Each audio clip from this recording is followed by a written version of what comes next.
John chapter 10 today.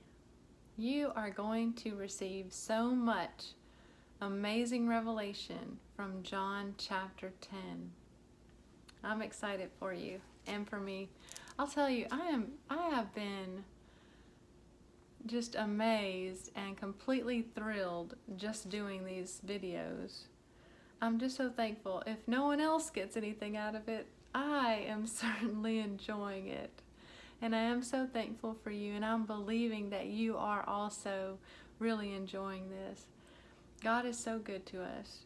He is making our future just as bright as He can make it. So let's look at John chapter 10. This is Jesus speaking. I tell you the truth, anyone who sneaks over the wall of a sheepfold rather than going through the gate must surely be a thief and a robber. But the one who enters through the gate is the shepherd of the sheep.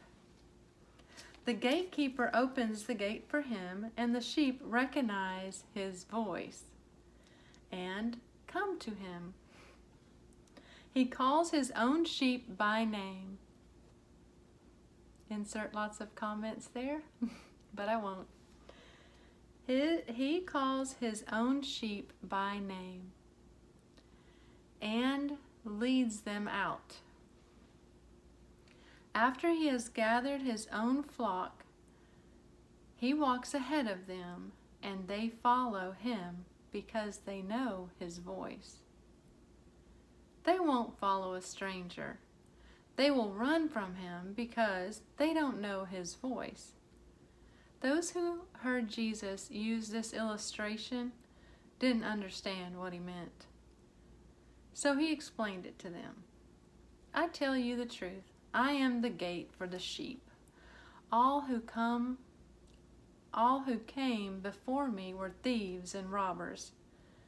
But the true sheep did not listen to them. Yes, I am the gate.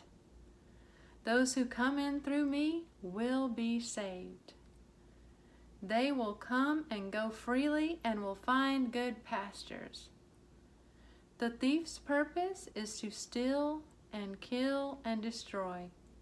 My purpose is to give them a rich and satisfying life. I am the good shepherd. The good shepherd sacrifices his life for the sheep. A hired hand will run when he sees a wolf coming.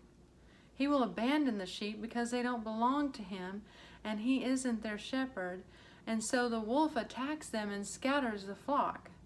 The hired hand runs away because he's working only for the money and doesn't care about the sheep. I am the good shepherd. I know my sheep. I know my own sheep, and they know me. Just as my Father knows me and I know the Father, so I sacrifice my life for the sheep. I have other sheep too that are not in this sheepfold. I must bring them also.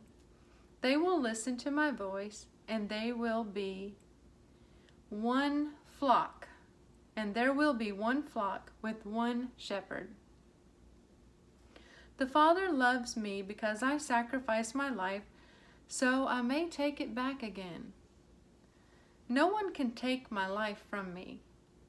I sacrifice it voluntarily, for I have the authority to lay it down when I want to, and also to take it up again.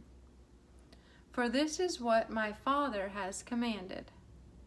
When he said these things, the people were again divided in their opinions about him. Some said he's demon-possessed and out of his mind. Why listen to a man like that? Others said. This doesn't sound like a man possessed by a demon. Can a demon open the eyes of the blind? It was now winter, and Jesus was in Jerusalem at the time of Hanukkah, the festival of dedication. He was in the temple walking through the section known as Solomon's Colonnade. The people surrounded him and asked, "How long are you going to keep us in suspense? If you are the Messiah, tell us plainly." Jesus replied, I have already told you, and you don't believe me. The proof is the work I do in my Father's name. But you don't believe me because you are not my sheep. My sheep listen to my voice. I know them, and they follow me. I give them eternal life, and they will never perish. No one can snatch them away from me, for my Father has given them to me, and he is more powerful than anyone else. No one can snatch them from the Father's hand. The Father and I are one. Once again the people picked up stones to kill him. Jesus said, At my Father's direction I have done many good works. For which one are you going to stone me? They replied, We're stoning you not for any good work, but for blasphemy. You, a mere man, claim to be God. Jesus replied, It is written in your own scriptures that God said to certain leaders of the people, I say, you are gods. And you know that the scriptures cannot be altered. So if these people who received God's message were called gods, why do you call it blasphemy when I say I am the Son of God? After all, the Father set me apart and sent me into the world. Don't believe me unless I carry out my Father's work. But if I do his work, believe in the evidence of the miraculous works I have done, even if you don't believe me. Then you will know and understand that the Father is in me and I am in the Father. Once again they tried to arrest him, but he got away and left them. He went beyond the Jordan River near the place where John was first baptizing and staying there a while. And many followed him. John didn't perform miraculous signs, they remarked to one another, but everything he said about this man has come true. And many who were there believed in Jesus. So the verse that I'm choosing is verse 27. My sheep listen to my voice, I know them, and they follow me. I'm going to write that in my journal and spend some time alone with God. I pray that you will do the same. Be blessed.